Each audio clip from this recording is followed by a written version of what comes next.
Hello everybody, the Nameless Narcissist here once again, a simple man diagnosed with NPD, giving the facts of narcissistic personality disorder, things go on in my head. If you like this video, please like, comment, and subscribe, but keep in mind, I am no clinician. I can only speak to my own experiences and the research that I read. God, I am breaking out. I swear to God, I've been so stressed lately. God, now my face is suffering too. My life is in hell. All right, anyways, so basically, a lot of people... Okay, so what I see a lot is that, like, people get really confused because the partner with NPD or narcissistic traits or whatever will accuse them of lying, like, all the time about, like, sometimes very minor things. And I'm sure a lot of people wonder why that is. What reason did you give them to lie to you? And that's the thing, is, like, we don't need a reason. If you lie or not has nothing to do whether or not I can trust you. Because I don't really trust anybody. I don't think any narcissist in their right mind trusts a single person in the world completely. I think every narcissist thinks everybody lies to everybody. So it's more about, when we suspect you of lying, it's more that we see a possible rationale for you to lie, right? So, like, let's say, I don't know, I'm trying to think of, like, a good example off the top of my head. But, like, let's say, for example, this one's kind of minor and something that happens to me a lot. If somebody flatters me, so to speak, my first thought is, oh, they're lying because they want something from me or they want to come off as better. Because that just seems like an obvious motivation that someone would have. And when it's something like that, I don't even get mad. Like, I don't even care. Like, genuinely. Like, I'm just kind of like, yeah, everybody lies, and, like, sometimes people are going to lie for those purposes of getting ahead. Like, it is what it is. At least he was doing it in a way that was, like, though it would be beneficial to him, he was doing it in, like, a pro-social way, is usually how I look at it. Like, oh, he's, like, working with society in order to achieve this, right? And so basically, when you view the world through this lens of just everybody lies, then if there's any sort of, like, benefit you could have from lying, I mean, why wouldn't you have lied, right? Because, again, we don't have that, like, moral opposition to lying that a lot of people have.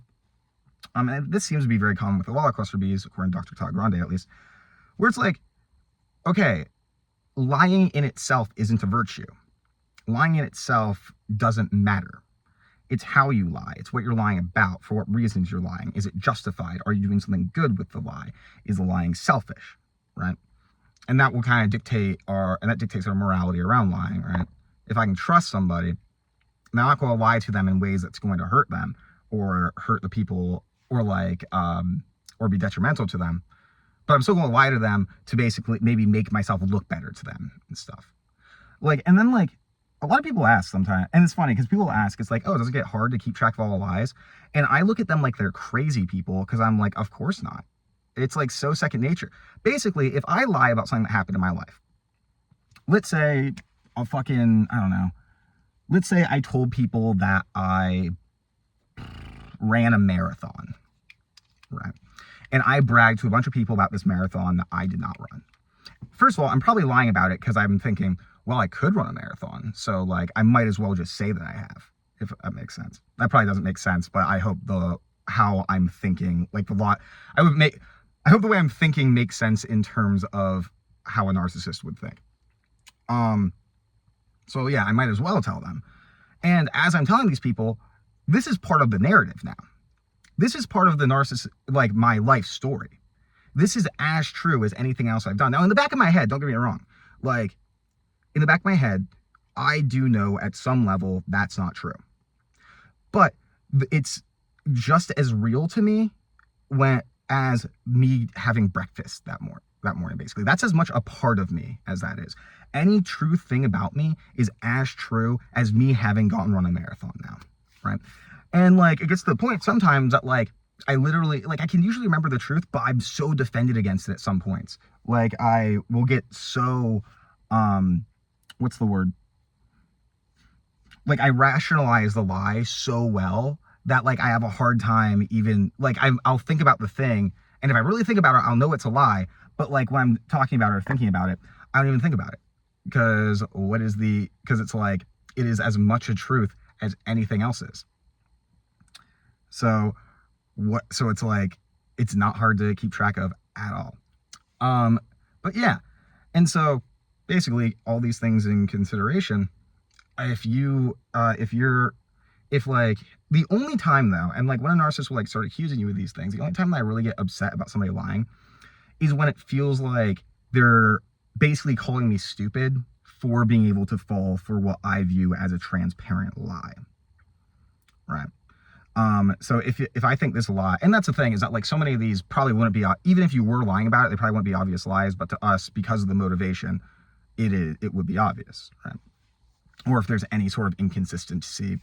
Because like, and that's why honestly, it really makes I really gotta think about this one more, because like I've heard like things that like narcissists are more inclined to conspiracy theories, which I haven't read that much research on it, but it seems to be kind of true. And it's kind of interesting because I don't, well, I guess I fell for a couple of conspiracy theories, but they were related. I guess I didn't really fall for like the ridiculous well, I guess some of them that you guys would consider out of, okay, never mind. Basically what I was saying is, God, I can't even be outside and not have my roommates around, motherfucker. Anyways, but yeah, but basically, like, I think of something like, I don't know, think of any like conspiracy theory you can think about. Like, I don't know, the assassination of JFK, for instance, that happened by the CIA or something like that. No, actually, here's a better one, faking the moon landing. Because this one I find so preposterous on its face when people like start saying this, or like flat earthers, stuff like that. Because I'm going to be like, what would be the motivation of lying to people about this? What could any government in power possibly have to gain by this? Or like, more accurately, when it came to something like the moon landing, why wouldn't the Soviets say, hey, no, you guys didn't beat us yet. We're in a space race. Remember that? Remember how we're in a space race? We can see that you're not there. We can see that there's not a flag there, that nothing happened. And so, like, that's where kind of my resilience towards a lot of conspiracy theories comes out. But if I am like giving good reasons that somebody would say conspiracy theory, like, but I can see myself also easily falling into a conspiracy theory now that I think about it, if somebody gave me really good justification for it, or I wanted to justify it in my head, which is interesting. But yeah, this really speaks a lot to the worldview of narcissists and how we kind of view everything so hostilely. We view everything as if, like, you know, everyone's out for themselves, and a lot of people think this is projection, and I think that's part of it. But I think the factor a lot of people forget about this is like also trauma. Because, you know, people say that, like, oh, narcissists, you know, people with PDs can exist like without trauma. Like, if that is true, like, I just highly doubt it for several reasons. But that aside, if fuck, why do I keep losing my train of thought? But yeah, like, even if the trauma couldn't, but yeah, hypervigilance. Hypervigilance is a huge part of trauma, right? So like, we're going to be hypervigilant of everyone, not just because we assume, we know that we're bad and so everybody else is bad, but also just because we just think the world is cruel because of our trauma.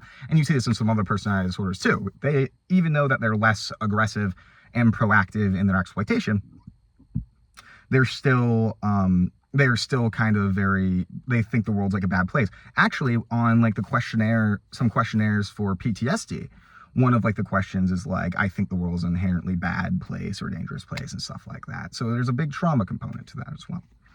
But yeah, so if you lived in a world where you thought everyone was selfish, not for themselves, and you see a situation where someone would benefit from lying, then like the obvious conclusion is going to be that they're lying. And if they deny it, they're sticking to their guns and they think that you're stupid. It's a weird way to live, ain't it? I don't know.